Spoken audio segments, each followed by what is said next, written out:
This is the After Party, live with Kim McAllister. Pick a couch, grab a drink, and settle into the conversation.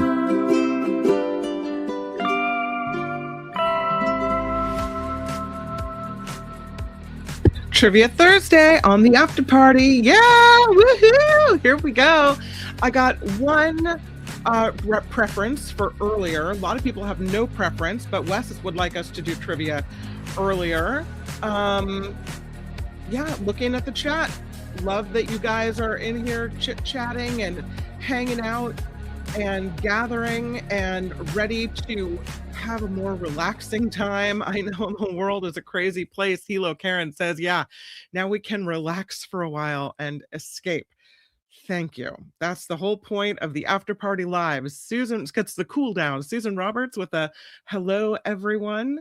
Yeah, Ricky O'Bear talking about decompression and it being a sanctuary, and that pleases me. I'm so grateful for that. I will say regarding the chat on the Mark Thompson show, if someone makes comments that seem to advocate violence or something like that, I have to delete them because that puts the show at risk. So I can't have that on there. I just want to let you know that that's why I had to come down hard on that type of text. So Wes says, I sometimes have to leave early and sometimes I miss the end of trivia.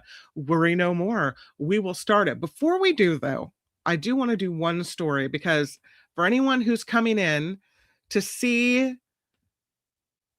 what this is, I want to thank Teacher Lori for this story.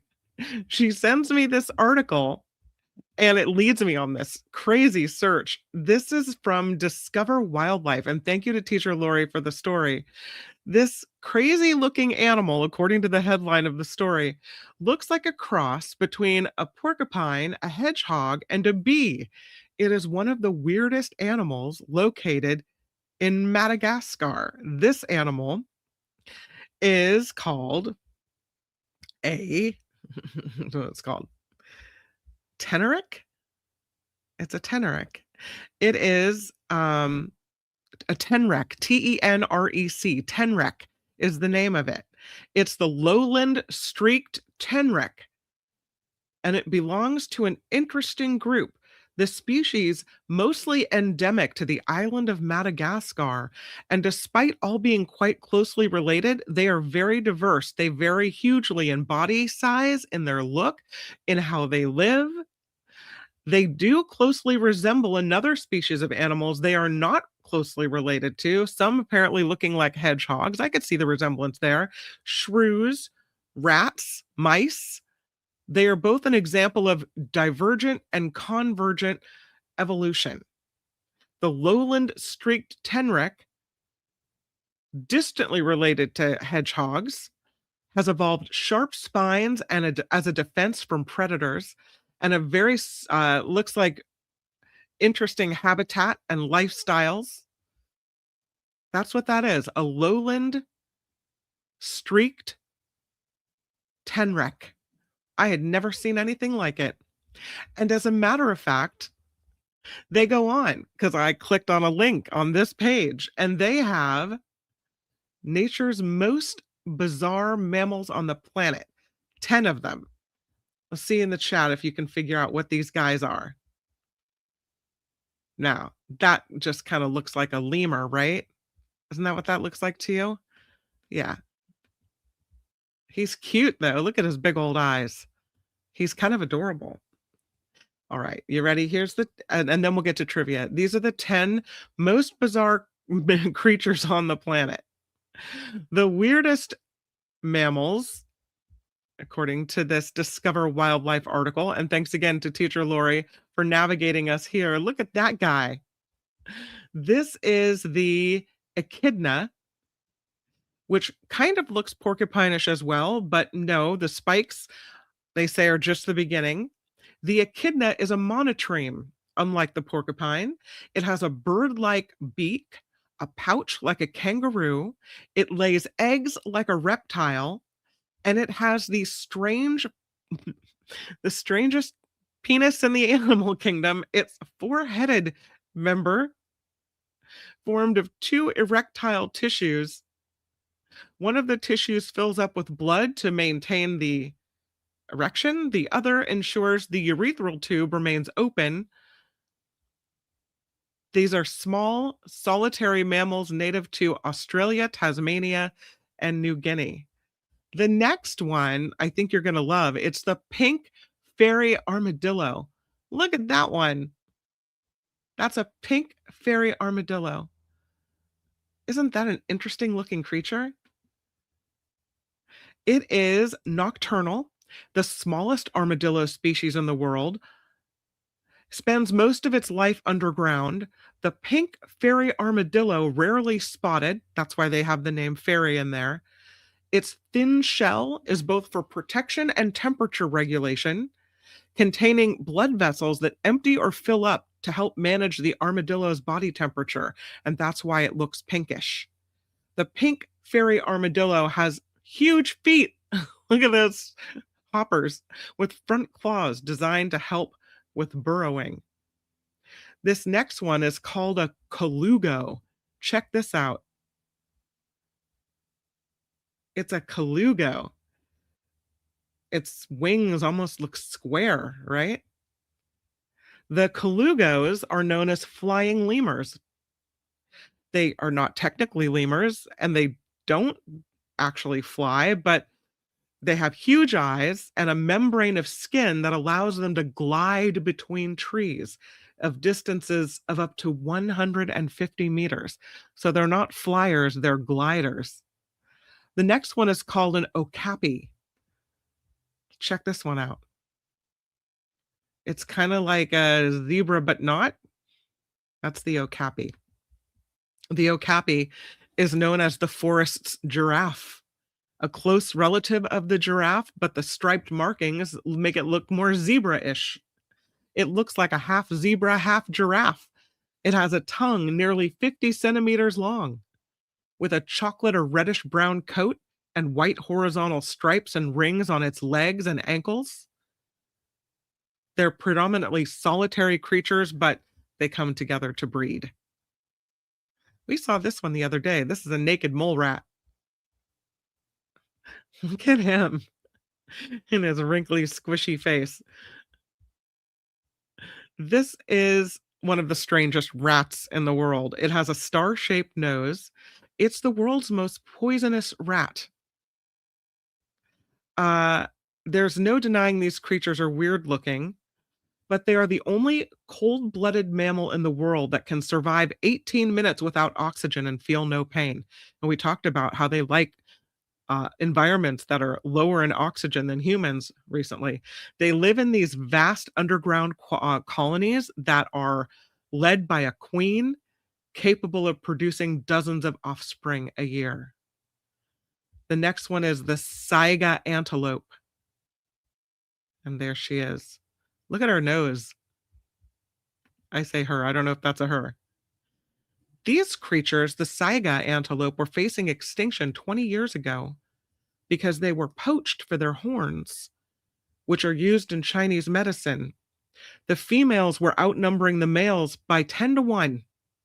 Hunting of these animals banned in 1999, but the population was still dropping, so there's been a massive conservation effort, which in Kazakhstan has shown a comeback. But they're one of the weirdest animals in the world in that they are strange looking. They once roamed the earth alongside the mammoth and the woolly rhinoceros in the Ice Age.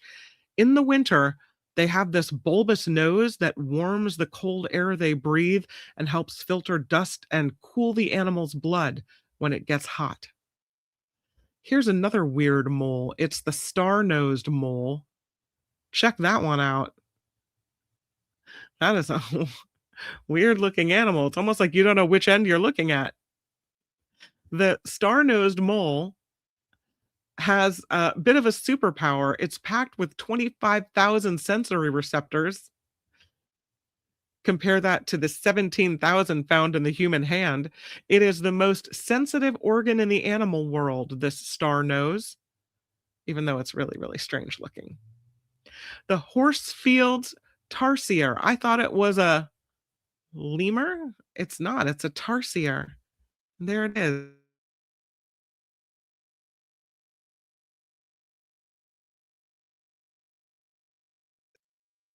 These bulging eyes, this tiny body, super long fingers. It makes it a target for the pet trade and for poachers. They're facing habitat loss as well.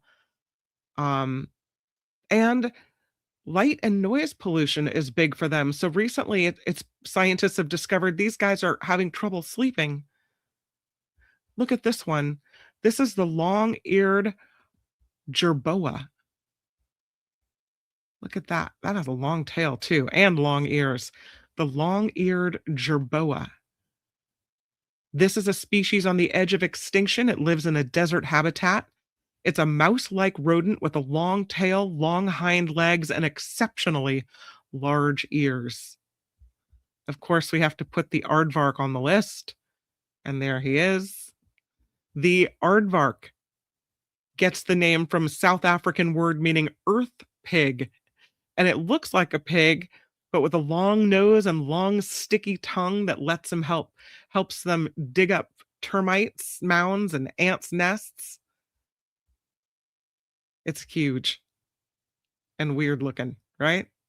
And there you have it. The 10 weirdest animals on the planet, according to Discover Wildlife. Again, thank you to teacher Lori for the story and the really cool animal pictures. I have another story that Calvin Wong sent about a bear attack, but I do want to get to trivia first.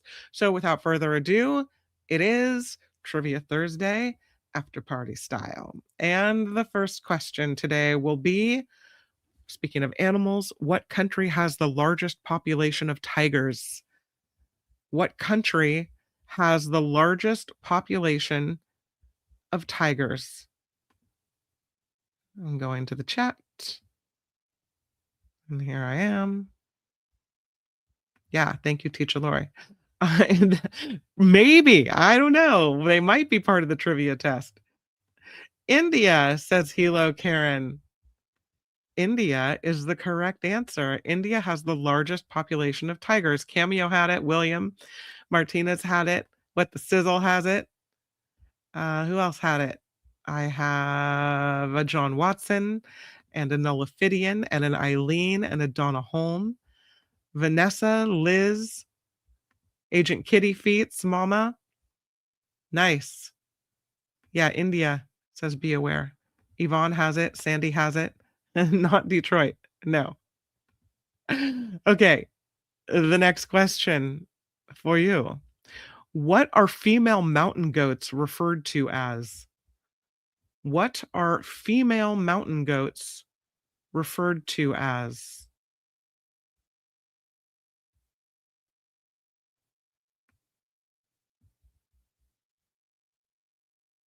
And the answer is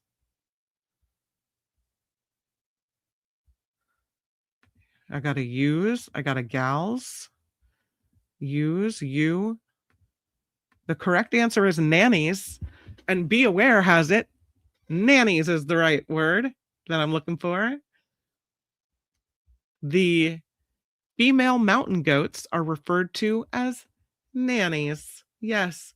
Thank you, be aware. And Yvonne, looks like Yvonne might have had it as well. Gals with goatees. Someone else had nannies, I think.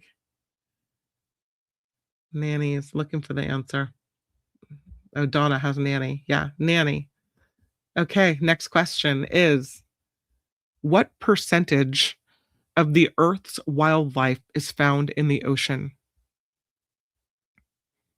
What percentage of the Earth's wildlife is found in the ocean?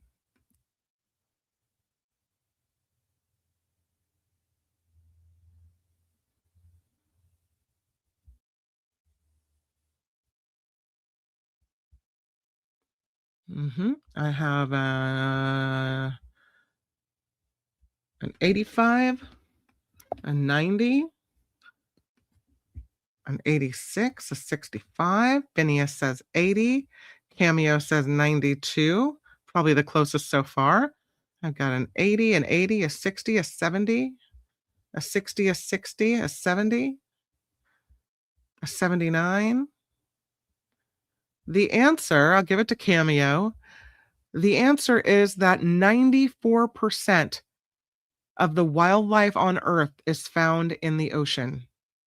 94%. And we probably have so much left to discover there. Speaking of the ocean, what animal has the biggest eyes? What animal has the biggest eyes? Yeah, we'll give Cameo the gold star on that. Well done. What animal has the biggest eyes? I've got a horse and I've got a whale, a blue whale, an elephant. And I have Wes in Florida who says the giant squid. And Wes would be correct. It is the giant squid that has the biggest eyes. Yes. The biggest eyeballs, the giant squid. Well done, Wes. Good job. Cyclops. Yeah. Next question is what are baby rabbits called? What are baby rabbits called? I call them bunnies, but that's not the right answer. The monkey thing you posted earlier. It did have huge eyes. I'll give you that, Phineas. I would call them bunnies, but that's not the right answer. Mobius knows they're called kits. Baby rabbits are called kits. Mobius had it. Donna has it. Yvonne has it. Agent Kitty Feets has it. Kits, Kits, yeah. Bun buns, says Cameo. You call them bun buns. Cute little bun buns. This one is easy but funny. What animal breathes through its butt? What animal breathes through its butt? Babettes. Kits is short for kittens. Oh, thank you, Be Aware. Yeah. I like the answers. I can always count on you guys. The real answer though, Cameo has is turtles. Turtles breathe through their rear end. Yeah. It's a turtle. Turtles breathe through their butts. I think that's so interesting. Okay.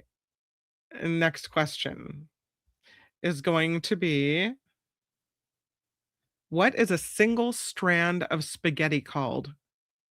What is a single strand of spaghetti called? You didn't know they breathe through their butt? Yeah. I know. Gross, right? Sandy knew. A single strand of spaghetti is called a spaghetto.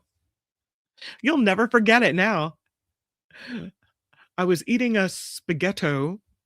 What do you do with a spaghetto? Like you suck the spaghetto into your mouth. Sandy knew it's a spaghetto.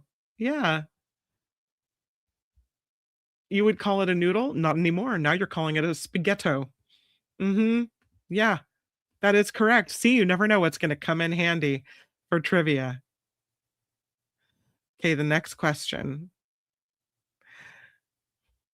What is the Starbucks logo? What is the Starbucks logo? Not what you think it is. What is the Starbucks logo? Many people will say mermaid, and that's what I would have said, William. But Be Aware knows it's a siren. It is technically a siren. Yeah, I would have said mermaid too. Well done, Be Aware. It is a siren. What is it? The sirens that like use their voice to call sailors to their doom. It is a siren. Yep. Yeah, nice, Be Aware. We like it. Well done. Okay. Next question.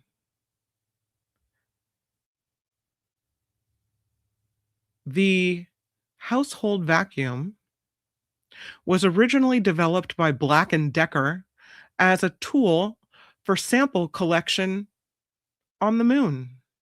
This household vacuum was originally developed by Black& Decker as a tool for sample collection on the moon. Do you know what the name of the vacuum is? It's a specific type of vacuum.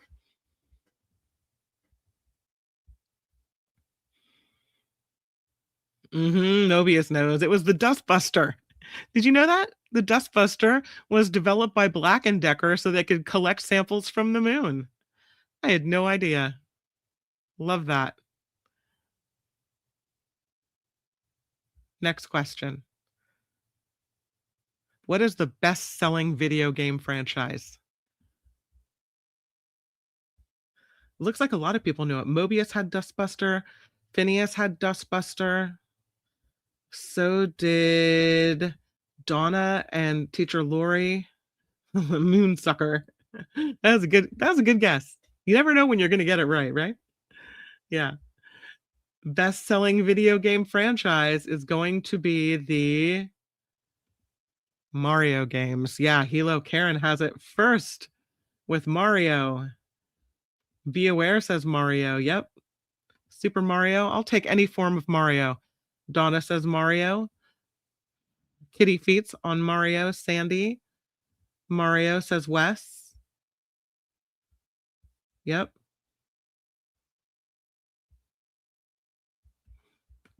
Now you know, even if you don't play video games, right? All right. Next question. A majority of adults have how many permanent teeth? A majority of adults have how many permanent teeth?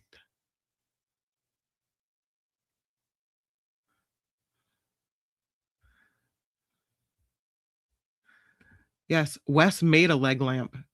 Does he have it? Is it in his is it his picture? Oh, it is. Yeah, it's the leg lamp from the Christmas Story. He made it too. It's super cool.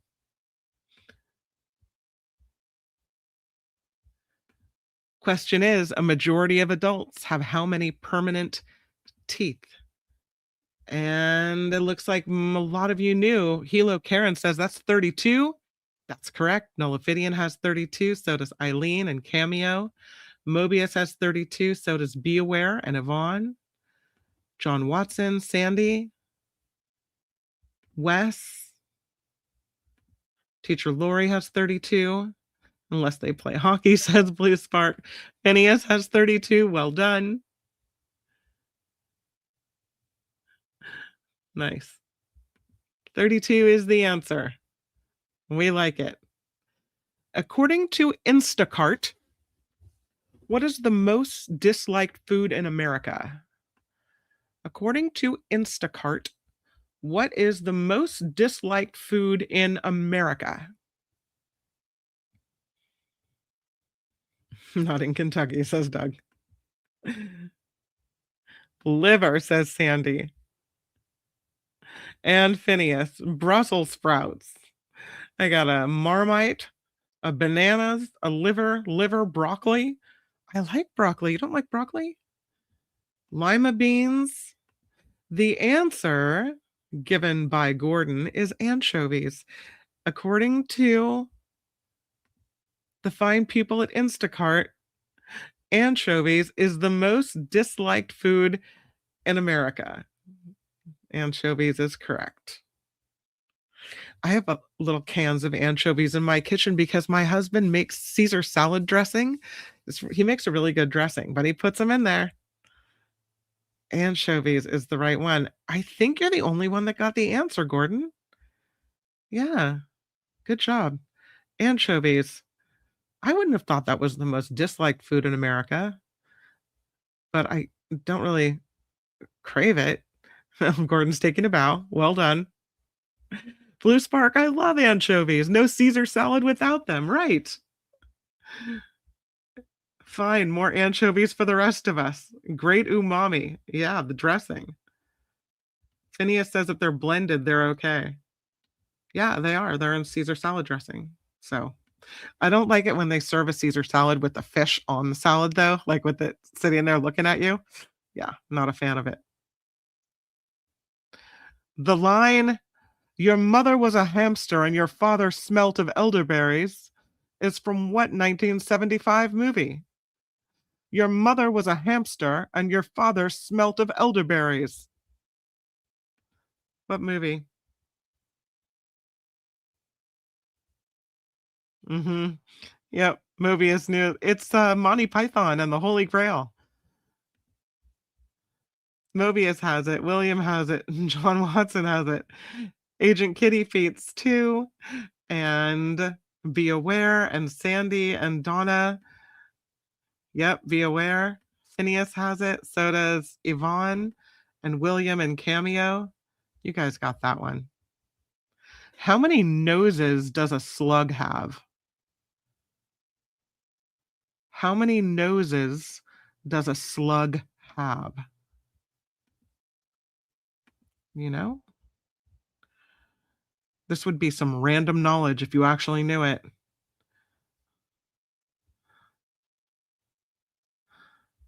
2? 2? John Watson says 4, and John Watson is correct. A slug has 4 noses. Sandy says 4. Blue Spark says 4. Agent Kitty Feet says 4. Well done. No one noses. Yeah, 4 noses for the slug. Here we go. What popular condiment was once sold as a medicinal cure for diarrhea? So weird. What condiment was once sold as a medicinal cure for diarrhea? I knows, says John Watson.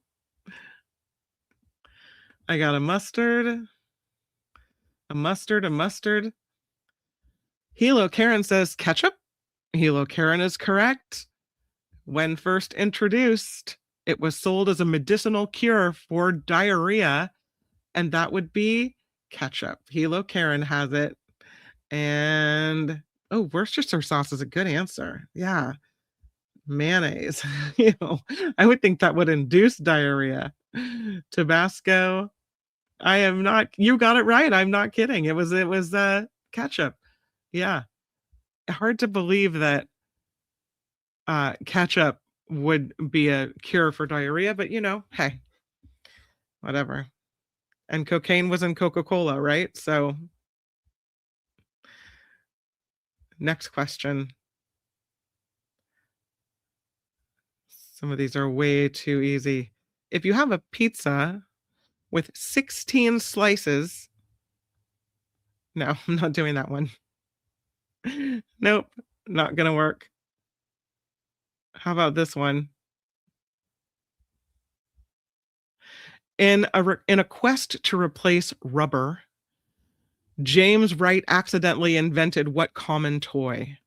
In a quest to replace rubber, James Wright, with a W, accidentally invented what common toy?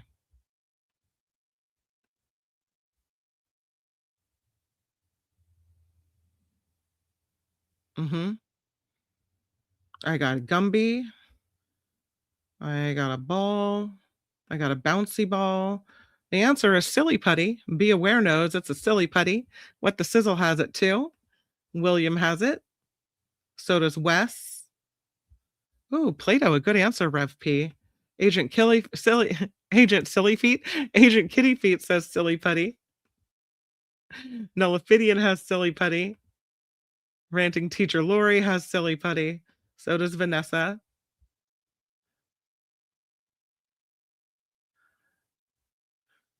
Putty says Be Aware. Putty says Gordon. Well done. Sorry, I was reading this from Donna home. I got distracted for a second. Donna says, I had a cousin in the 1920s diagnosed with dysentery. The doctor told her to drink 1 cup of olive oil a day, and it did not end well. Ew, yikes. Gross. All right. Next question will be, you guys are going to know the tech questions really, really easy. I'll do it though. Who owns the patent to Google's original search algorithm? Who owns the patent to Google's original search algorithm?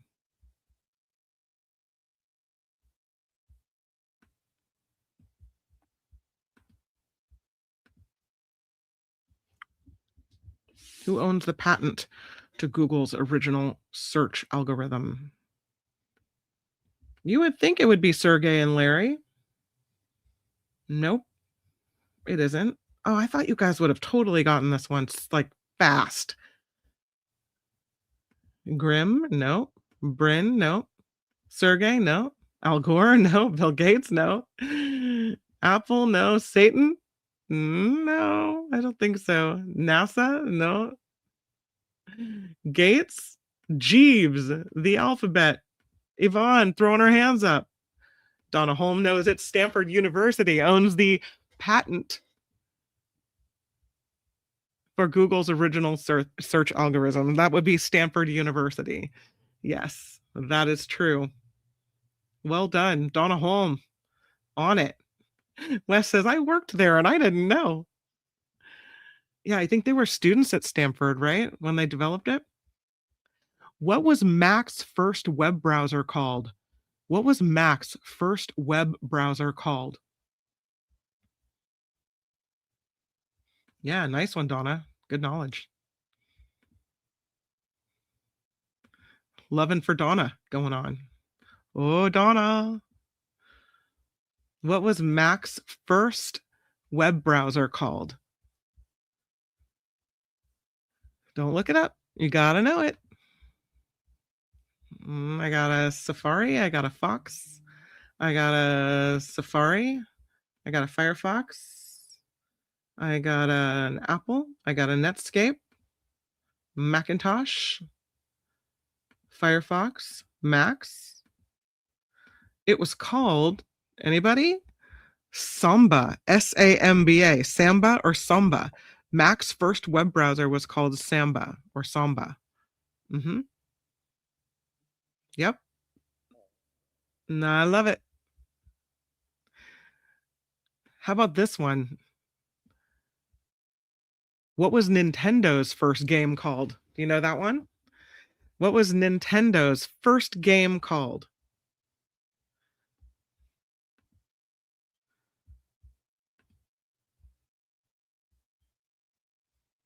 Yeah, nobody got Samba. I thought our nerd foo was strong. I don't know. I don't know what to think right now. Pong. Some people say Pong. A lot of people say Pong. Be Aware says race something. Be Aware is correct. It's called EVR Race or Ever Race. EVR Race was Nintendo's very first game. So I'm going to give it to Be Aware because I think that might be the closest that we have. It wasn't Pong. Atari was Pong, says Phineas. Yeah. I really love the game of Tetris. I feel like I play it every time I load the dishwasher. Speaking of which, something raised, I guess, half a point. I'm giving you the full point because no one else came closer. So you get the full point. Speaking of dishwashers, mine broke. So for the last week, I've been washing dishes by hand. I know that's life in the big living. But today I'm getting a replacement dishwasher. So I'm very happy. Next question. Who painted Girl with a Pearl Earring? Who painted Girl with a Pearl Earring?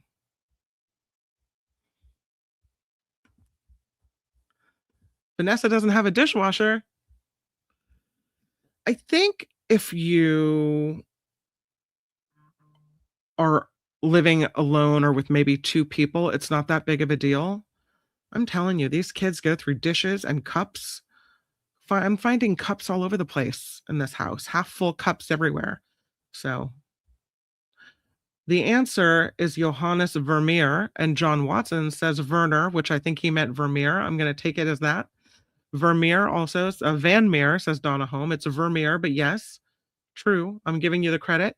Santime, Vermeer. Yes, that's correct. John Watson has it. So does Mobius. Gordon also doesn't have a dishwasher. Liz has one but doesn't use it. Judy doesn't have a dishwasher. Be aware says we upgraded our 20-year-old dishwasher and I was amazed at how good the new one was. Well, worth the money. Oh yes, Johannes Vermeer says be aware. If the kids had to wash the dishes, suddenly those cups would disappear. Aren't you correct? My rule is take your dishes and cups to the sink area, at least, so that I don't have to walk around and find them. At least take them. But maybe you're right. Maybe more chores are in order. Gordon, boo. My mom used to put tape on our glasses and we had to use the same glass all day. I might have to take a page from your mom. That's awesome. I love it. Heather says, I couldn't live without a dishwasher or laundry machines. Yeah, I agree. No can do. Yeah, tape with our name on it. I love that idea. Yeah, I figured, says Hilo Karen, you should train your family. What did she say? You should train your family, Kim. Yeah, I guess I need to. I've been remiss in my family training. That's awesome. I love it. All right, we'll do a couple more questions and then we'll wrap up our trivia for the day. I know I drag it on too long because I just love to do it. Where was the first Olympics held?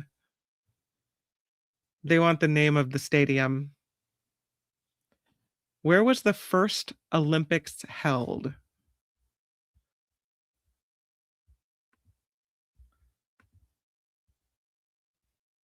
It was in Greece, Nullifidian. Where in Greece? What's the name of the stadium?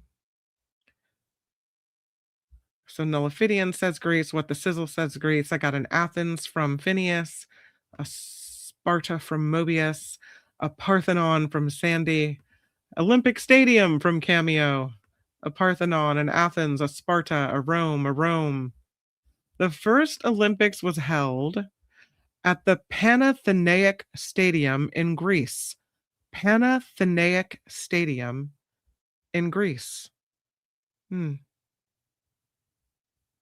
is correct. When was the first Indy 500 held? When was the first Indy 500 held? How long has that been going on? The Capital One Stadium in Athens, duh. Where in Greece? The Panathenaic Stadium. Come on, Mobius. Whatever you say, Kim. That's trivia rules. I got a 1906. I got a 1905. I got a 1940 and a 1916. I got a 1958 and a 1920s and a 1936 and an 1898. And the answer is 1911. Who came the closest?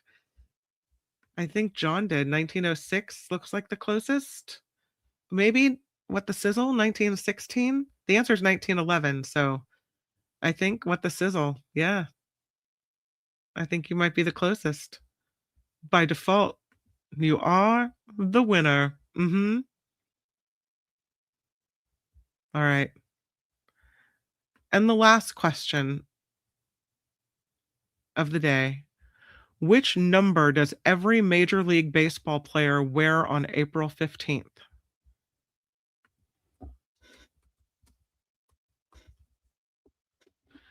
Which number does every Major League Baseball player wear on April 15th?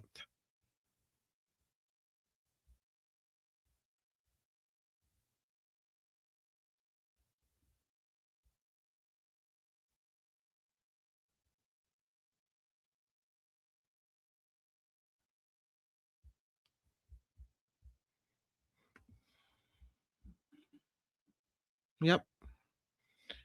John Watson says that would be 42. And that is the correct answer. The answer is 42.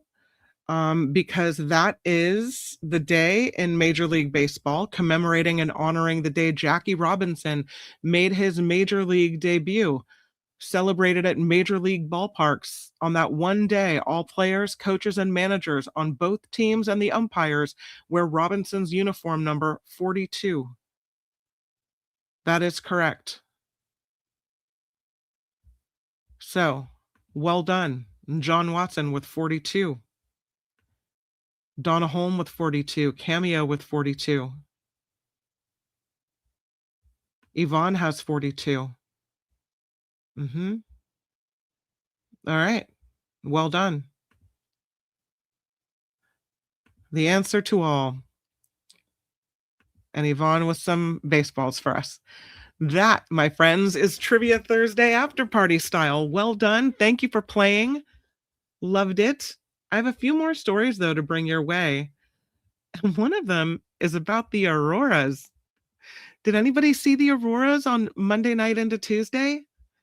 I didn't see them. I looked too, and I still didn't see anything. But the strongest solar storm in 20 years did bring some lights, even as far in as California. There were some sightings. Mount St. Helena in the North Bay, Napa County area, they saw some cameras capture the aurora. Lake Mendocino, north of Ukiah, there were some sightings of the aurora, mainly the far out regions, but we didn't see it in Petaluma with a lot of city lights and stuff. We didn't see it. The Space Weather Prediction Center reported this severe solar radiation storm was in progress, the most intense solar radiation event observed since October of 2003. And so we did get some auroras around the Bay Area, the northern lights visible at lower latitudes under the right conditions in Northern California. We saw some. So Napa County, Mendocino County. I saw someone in Healdsburg post a picture. I'm going to the chat. Did anybody see from your house? We went to Asti. Oh, and saw some pink. Okay. Nice. Where's Asti? It's in Sonoma County, right? I think so. I think I've seen the freeway exit for Asti. Asti is in Sonoma County, in between the Alexander Valley, Cloverdale, Geyserville, Healdsburg. Yeah, I saw somebody post a picture from that region of it as well. Cool. You saw a little bit of pink. You saw the northern lights. Yay. Yeah, this picture is really cool. I'll take down the chat so you can see the rock in the middle of the bay there. Isn't that pretty? It was too cloudy in Nullifidian's area.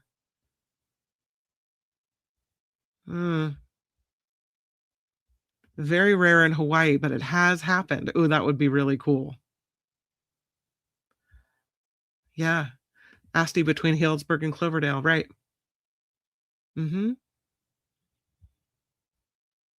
Remembered to check this time. Still saw nothing in Redwood City. Bought my first Ford at the dealership in Geyserville. Good to know. That's awesome. Yeah.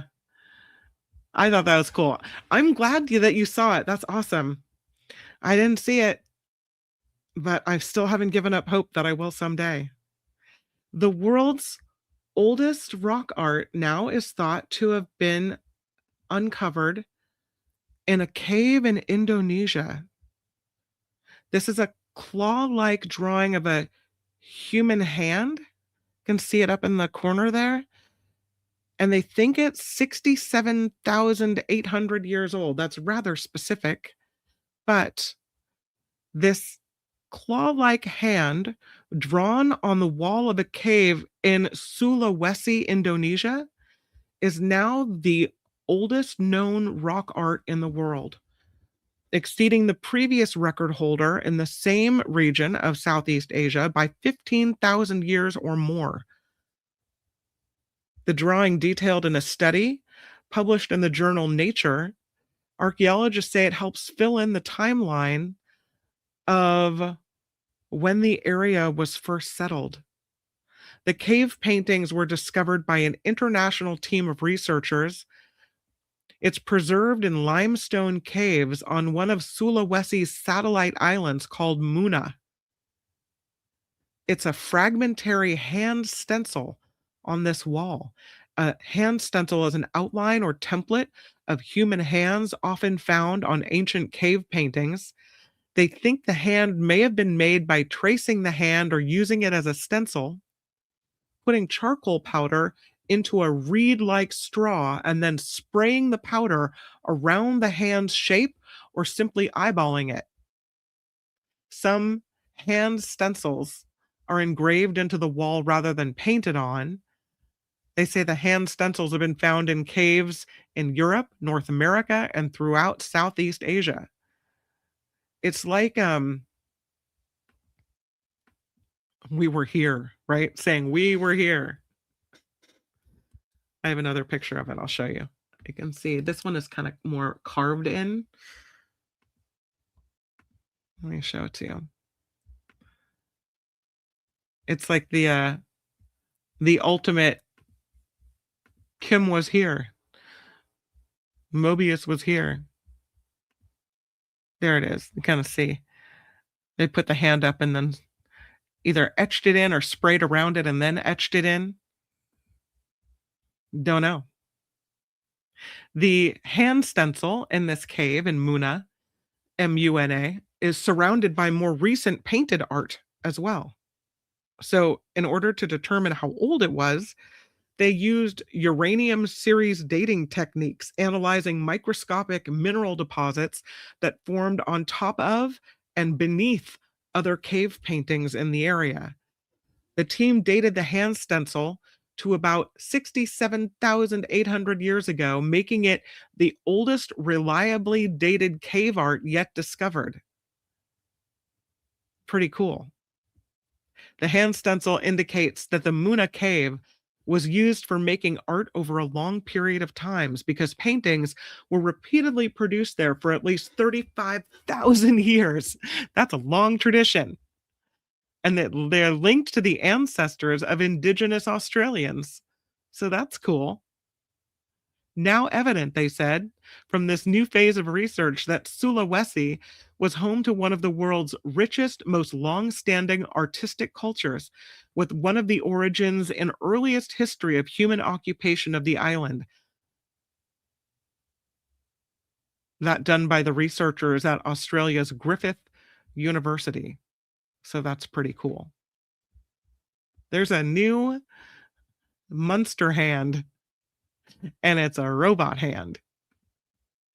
Can grab stuff and scurry around, just like they say the hand from the Addams family. It has 6 fingers that can bend in multiple directions. And the hope is that this hand robot could one day be used to carry out tasks in very tight spaces. It is kind of like the Thing, but it can operate in a way that a human hand cannot. It can detach from a magnetic arm, crawl, grasp, and carry multiple objects. Its fingers bend backward. This creation, described in a study that was published on January 20th in the journal Nature Communications, they think it could one day serve as a prosthetic, better than a human hand, or perform tasks in tight spaces. The study author, a roboticist at the Swiss Federal Institute of Technology, says it's a dream for many, many years to design a new hand which departs from anthropomorphic hands. It's allowing people to think out of the box, to rethink what it is to have a hand or finger. The researchers wrote that it's the ultimate embodiment of dexterity, but it's still, our human hand has some limitations. Our arm that keeps it bound, and fingers and a palm that grasp only on one side. So they shook it up here with this new robotic version of this hand, built this robot that can accommodate up to 6 fingers using silicone, electric motors, and a 3D printed structure. And then they conducted a series of tests on its dexterity and mobility. The robot was able to hold a mustard bottle on one side of its hand while bending its remaining fingers backward to pick up a can of chips on the other side. They tested the hand's ability to use its fingers and legs to shuffle across surfaces. 4 or 5 fingers yielded the best balance. The 5 fingered version could stably hold objects weighing up to about 4.5 pounds. The robot, they think, could have practical applications in the future. They think maybe it could crawl into water pipes or a submarine engine room and remove objects that were dropped. Maybe even function as a prosthetic someday. It's called a beautiful example of what you can achieve if you approach robotic design without being weighed down by all the constraints of the human factor. One other researcher says, I believe this is what science is all about. Yeah. All right. Should we do a lottery of the day? I say yes. Time for the lotto of the day. This Maryland lottery player is a little fickle going on. He's changing his mind back and forth. He said a last minute change of mind led to his buying a different scratch off lottery ticket and walking away with 50 grand. This Maryland lottery player says he usually has a specific game in mind when he stops at the Sunoco truck stop on Kent Island. He says, I have a favorite game, and I was about to buy it when I saw this one. It looked like a new ticket to me, and for some reason, I just picked it instead. The man ended up buying a $5 20x the cash ticket, 20 times the cash. The player scratched off a $50,000 prize, immediately called his wife. I told her I just won 50,000 and it was all hers. As hard as I tried to convince her, she didn't believe me. The man said he and his wife have decided to put the money toward a college fund for their grandchildren. That's nice. That is exactly what you should do with it. Absolutely. Okay, I have one more story for you. I think I have time for it. There is a long lost basilica that has been found. Finally, this structure matches the description that an architect wrote about 2,000 years ago. This building is attributed to Vetruvius, the author of an architectural treatise that influenced thinkers like Leonardo da Vinci, but for so long, no one knew where it was. Vitruvius, a Roman architect and engineer. This basilica was located in the Italian city of Fano, Fano, Fano. It is the first physical evidence of a building attributed to Vitruvius, known as the author of De Architectura, which is an influential treatise from the 1st century BCE, the only surviving architectural text from classical antiquity. But historians match the layout of this basilica in Fano to descriptions of a building by Vitruvius in the 5th book of De Architectura. It's a 10-book treatise. For centuries, archaeologists have searched for this structure. Vitruvius had written it was carried into execution in the Julian colony of Fano. Look at that. They found it. Finally, here's another shot of it. And there it is, right there. It's a sensational finding. One of the culture ministers of Italy said it's something our grandchildren will be talking about. So it's a rectangular structure built with 10 columns on its longer sides, 4 columns on each of its shorter sides. The columns were about 5 feet in diameter and once stood nearly 50 feet tall. The archaeologists say they were thrilled when Vitruvius's millennia-old designs, which detailed pilasters and corner supports, matched this newly discovered structure. And they are very confident this basilica is indeed the work of Vitruvius. We have an absolute match According to the regional archaeological superintendent, there are few certainties in archaeology, but we were impressed by the precision. And they know it because they have a map of it. So in the book written by Vetruvius, it's all laid out. And so they know, looking at the supports and what is left behind, that it matches the picture in the book just about exactly. I'll show you the picture from the book. And this is why they're so certain. So that's pretty cool. 2,000 years they've been waiting to find that.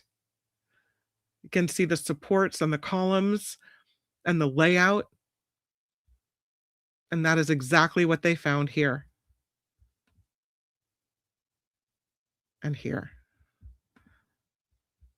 So, the ancient basilica built at Fano Fortunate, which is a settlement on the Adriatic Sea, named after a local temple to the Roman goddess Fortune. But that historic city, which came to be known as Fano, had these multiple destructive events over hundreds of years. The Napoleonic Wars, attacks during World War II, all of that contributed to the loss of these Roman-era buildings. But archaeologists say the first signs of this discovery emerged in 2022 when they were doing some excavations at the nearby Via Vetruvio, and it revealed walls and pavement made of marble, suggesting the presence of a high-status structure in that vicinity. So now officials in Italy are pushing for UNESCO to give this basilica the protected status. They're going to keep doing some excavations here to determine the extent of the surviving structure. And they're trying to figure out if they can make it accessible to the public or not without ruining it. But the quote is, "This remarkable discovery truly represents something exceptional to the history of archaeology, architecture, and the morphology of the city of Fano, whose enormous importance we had already recognized." So there it is. They found it. Isn't that crazy?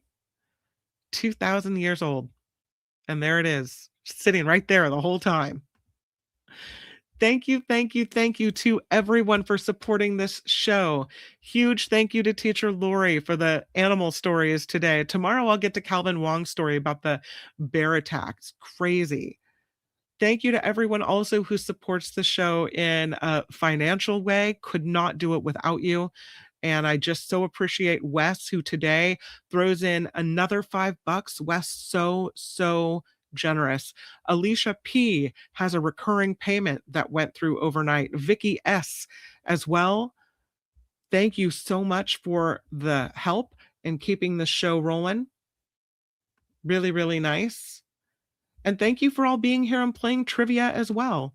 You, by the way, can find the information about the PayPal account for the show in the show description every day and in the About tab. And of course, the super chats and the super stickers are always open.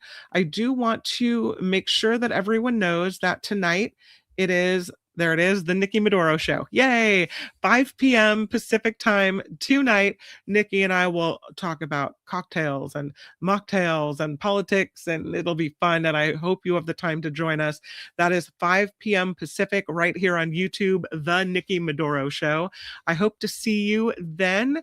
If not, I'll see you tomorrow for Friday Fabulous Florida. But between now and then, make it the great rest of your Thursday. And again, thank you everyone for playing along for trivia. For now, bye-bye. The After Party Live would like to thank the following contributors and viewers like you.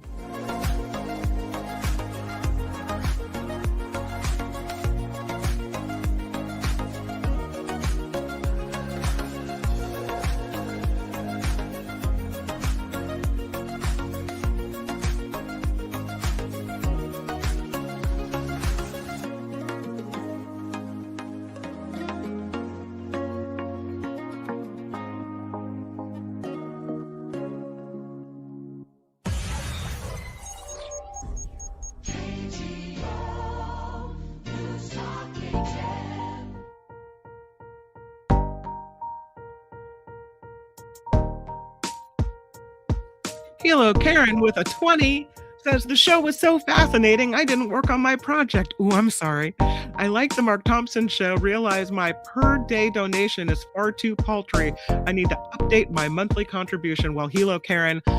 All my aloha. Thank you so much. Thank you for being here. Thank you for the contribution. We love you. Mark and I both. Thank you.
Doug McNeely, thank you for the 20. Another fun Trivia Thursday. Woohoo!